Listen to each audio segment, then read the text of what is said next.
welcome back to Beauty Talk. So today I'm going to be doing a demonstration on an updated makeup routine because I just changed the hair color. I've never had ginger hair before, or brown hair actually. Coming from somebody who's had cool toned hair for the majority of their adult life, I'm really not used to doing warm toned palettes or warm toned color stories. I wanted to do something that's even more red, like a spicier red, like not like a Rihanna red, but like a little bit darker than that. But then my hairstylist told me that's not a good look for me. So yeah, you just kind of have to listen to the professional here. So I'm gonna try that out today, and I'm going to be sharing with you my updated makeup routine. Okay, so before we start, I just want to tell you guys about my shop, hyperrealpro.com. You can use it to shop for prestige skincare, prestige makeup, as well as accessories such as cupping devices. And if you guys want to learn anything about permanent makeup, either permanent eyeliner, microblading, 3D ombre brows, powder brows, nano blading, nano tinting, go on hyperrealacademy.com. We have a brand new system right now. We have the best technique in the game. So if you want to learn more about it, go on hyperrealacademy.com. And if you guys like this video today, please give me a thumbs up and subscribe to this channel and hit the bell for notifications. It'll help me a lot as a brand new channel. So that's it.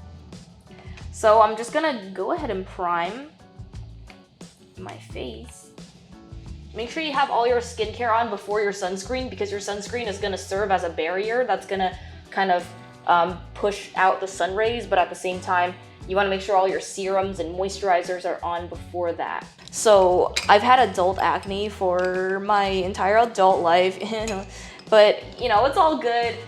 Some medication would take care of it. Like actually, I was on medication for a long time. I recently just stopped, and my acne has gotten a lot better since me stopping the medication. And I'm just gonna correct my under eye circles with my Becca under eye corrector. I haven't noticed my eye bags getting better, even though I've gotten significantly more sleep.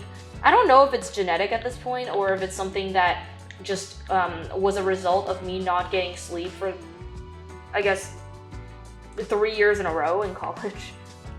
I wouldn't recommend doing that, you know, nothing is that important. You know, hindsight's 2020. So I'm just gonna conceal right under the eyes to just further correct that color. And then I'm just gonna spot conceal wherever I think it's appropriate to spot conceal. And I'm a huge fan of just leaving my freckles on, leaving the skin looking a little better but not perfect. I'd much rather for the concealer and the base to just kind of fade gracefully as opposed to fading in patches. And foundation is always optional. Sometimes I do foundation, sometimes I don't. I usually alternate between my Hourglass Vanish Stick and also my Hourglass Immaculate Concealer. So, I mean not concealer, foundation. Because the Immaculate Foundation is liquid to powder, and it helps a lot on my super oily days because I'm very oily and very sweaty. So having something that's matte would really help out. And I'm just gonna gently bounce my dense brush over this product. So that way my product will not lose coverage. As I'm blending it out into my skin, it's not gonna become less intense. So if you want to do a full coverage look, I highly recommend using a dense brush, because you would get away with using much less product and your coverage would be much more full. Yeah. And then my nose is super oily. Let me just kind of like put the rest of it on my nose. And that's it. This is all you need to do to get a good base. So next up, I'm gonna be using my Anastasia Dip Brow, and I'm gonna be using the shade Taupe. I'm actually not gonna use a warm tone because I think that taupe is such a neutral tone for Asian skin tones especially, and for Asian eyebrows that are a little bit more sparse. I think that you can get away with changing your hair color and sticking to this shade because it's just so neutral. It's not warm, it's not cool, it's just right. But of course, that depends on your skin tone as well as your hair color. For me, it just hits that just right zone. So I'm just gonna take my angled brush, and I'm gonna apply my dip brow using my angled brush. And when I do eyebrows, I always aim to make it fluffy and not so straight and clean. You can do a powder effect with just about any product except for pens and gels, obviously. But with a dip brow, you can do a powder look pretty easily. All you have to do is blend out your color as you go, and you have to use a color that's not too dark compared to your natural color. And when you're doing a powder brow look, you can still get a really defined shape. All you have to do is know how to position your color. So when you're doing brows, always make sure to apply the brow product from bottom to top, and you can apply it in a flicking motion to make it seem like, you know, you're simulating the hair growth, right? You can also, when you're blending, you should also make sure to blend from bottom to top as well for the same reason. So I'm just gonna do that. And remember not to overdo your eyebrows no matter what color hair you have, no matter what you're trying to do. For me, I want to make this look a little bit darker, so I'm trying to do a little bit darker of an eyebrow, a little more defined, but I still don't want to make it too dark, because when you make your eyebrows too dark, it makes you look too intense. That's something that I noticed, that a lot of people, they get the shape perfect, but then they make it entirely too dark because at that point they've already overworked the product. So you want to avoid that. I'd much rather the eyebrow be too light than too dark. And also, just remember that your eyebrows are never going to be the same, especially when the muscle structures underneath are different. Also remember that for most people, one eye is usually going to be bigger than the other one, so it's okay if it's not perfect. I think just by having the proportions correct is good enough. I'm going to be using, for today, I'm going to be using my MAC Rubenesque paint pot. Such a pretty shade, oh my goodness. And I'm just gonna apply it with my finger and just kind of blend that in. And having a paint pot as a base is pretty helpful. I would either use a paint pot or Makeup Forever Aqua XL, and those are really, really good products to have underneath. Also, the Anastasia eye primer is a really good choice as well when you have oily skin. So the product, once it sets, it's pretty resistant to oil. I'm gonna be using my favorite palette, my favorite warm tone palette, which is this big behemoth, the Natasha Denona green brown palette. I always start every single look with a really strong contour, and the way that I do my typical contour is mostly focused on the eye area. So what I'm gonna do is I'm gonna take this shade right here, Suede. Real quick, I just want to talk about this palette real quick. I have a lot of the Natasha Denona eyeshadows because they're just so good. I bought this when it first came out, so I've been using this palette forever. Not only do I get just magazine-worthy shots every single time because of the really rich pigments, the bold metallics, and just the formula is just so fire, you can actually do an entire look in just 10 minutes flat.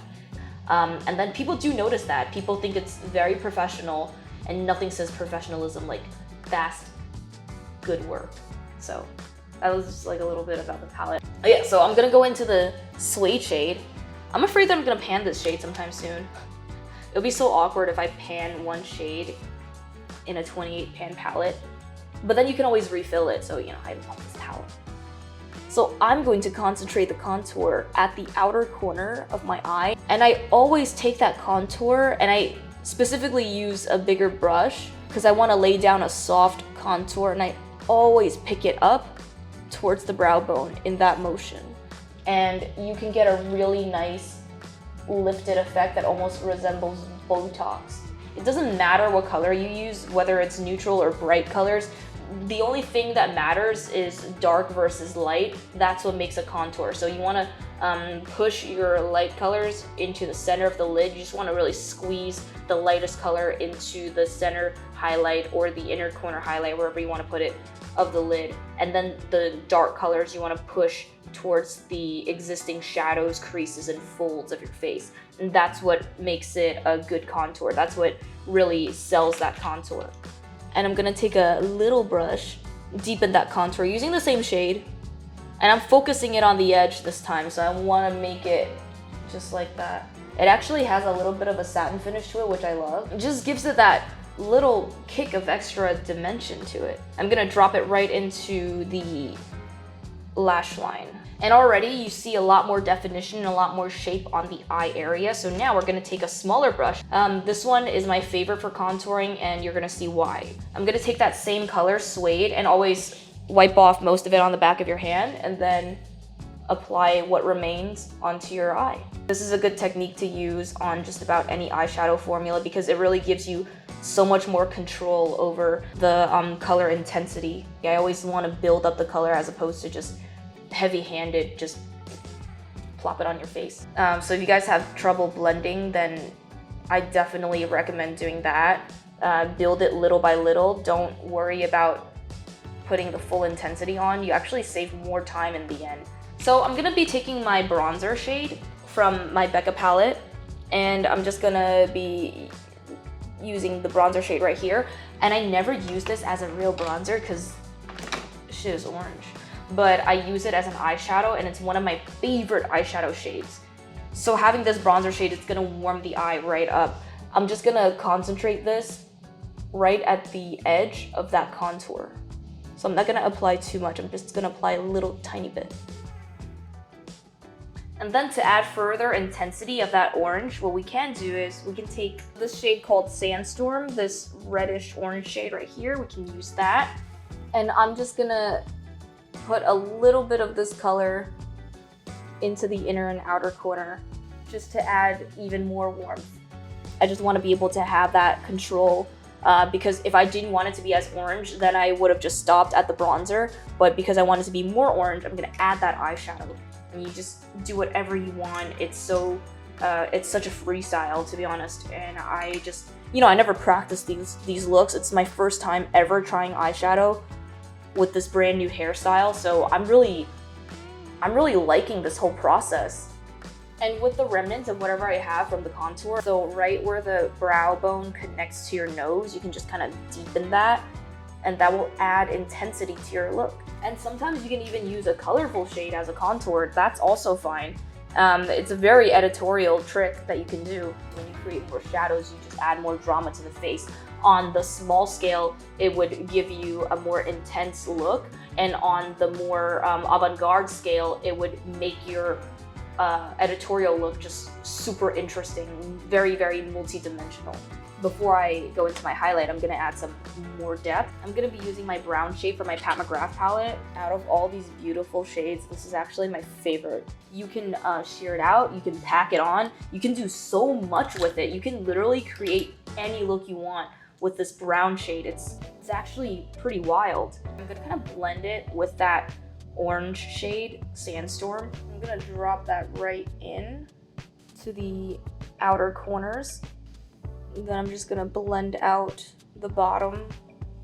Because if you add a lot of shadows onto the top of your lid, you want to add more shadow on the bottom because you need to blend everything out. You want to make sure everything is well balanced. So that's about it for this look. I'm really liking it. If you want to take this look from day to night, what I would recommend doing is I would take this gold shade all the way on the bottom, cool bronze. What? The shade is called cool. There's nothing cool or bronze about it though, but whatever. Okay, the shade cool bronze, whatever. Right here, we can take this shade and then we can apply that right over top as a highlight. And I'm just gonna gently dust a little bit of that over my Rubenesque shade.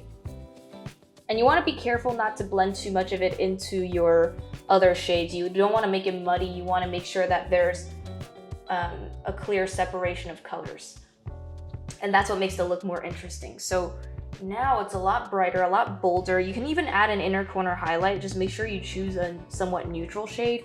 For me, the inner corner highlight that I'm gonna choose is gonna be this one called Cream, is gonna be my inner corner shade.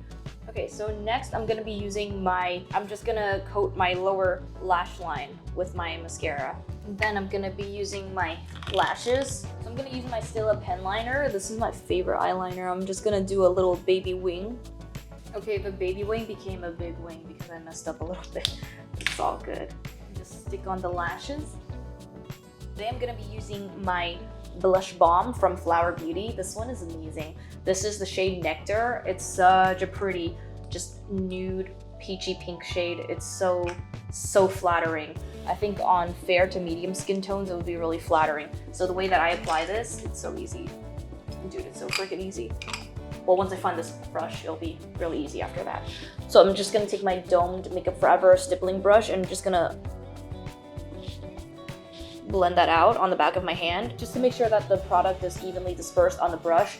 So that makes it easier to apply. And then I'm just gonna take the brush and I'm just gonna apply it in a circular motion. Just allow that product to disappear into your base. And when you apply it in thinner layers, like how I'm doing it, you're running less of a risk of disturbing the product underneath, and at the same time you're not applying too much or too little blush. And blush placement, you guys, is really important. Depends on what kind of look you're trying to go for, but I want to do a little bit more of a prominent blush. So I want to start at the apple of the cheek and I just want to blend it all the way out into my contour area. And I'm gonna do the blush before my contour. So because I want this blush to be more prominent, I'm going to start it at the center and I'm just gonna blend it out as I go.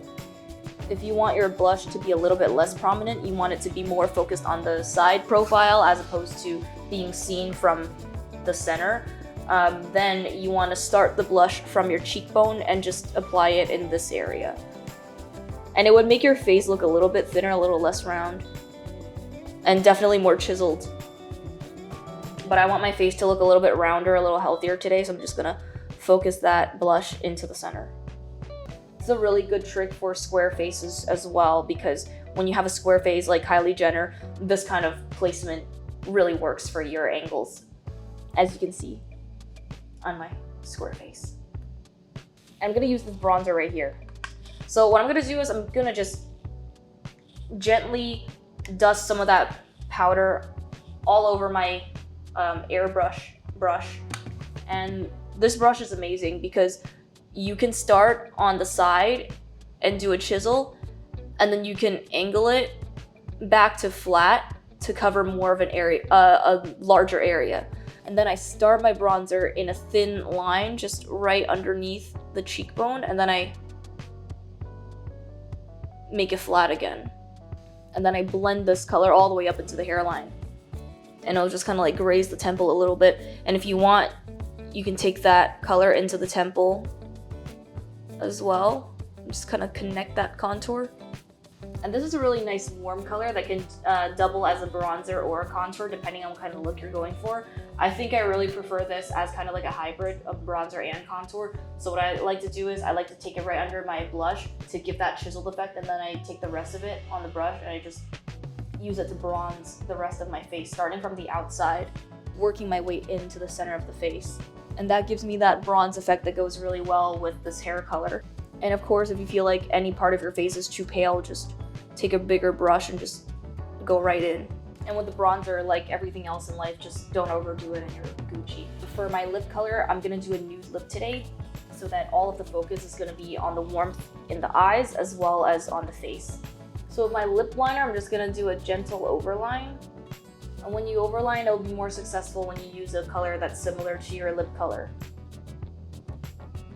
And if you want your lip color to be softer, all you need to do is take a blending brush. And when you're blending, just focus on the edges only and you'll be good. So today I'm gonna be using my Charlotte Tilbury Bitch Perfect lipstick, and this one is such a beautiful nude shade, dude. I used this when I only did cool tone looks, and I also use this for warm tone looks. This just works for everything. It just, I don't know, it's just such a perfect shade. I love it so much. So I'm gonna take this shade and I'm just gonna color in the rest of my lip. And I'm gonna use my Makeup Forever HD powder. I'm just gonna mattify the middle of my face because it's starting to get really oily. It's bothering me a lot.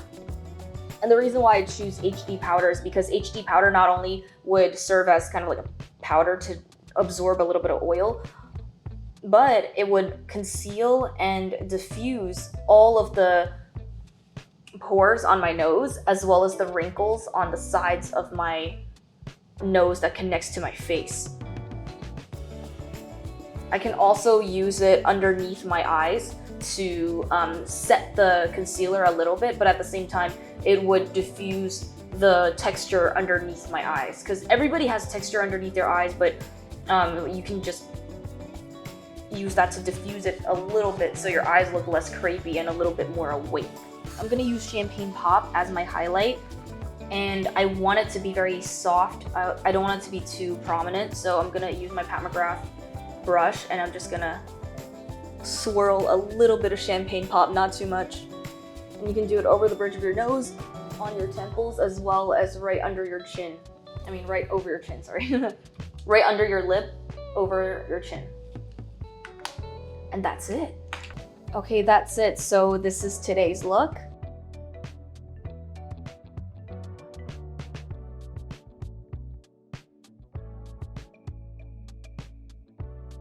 So if you like this video, please give me a thumbs up and hit the subscribe and hit the bell for notifications. It'll help me out a lot as a brand new channel to get a little bit more support from you guys.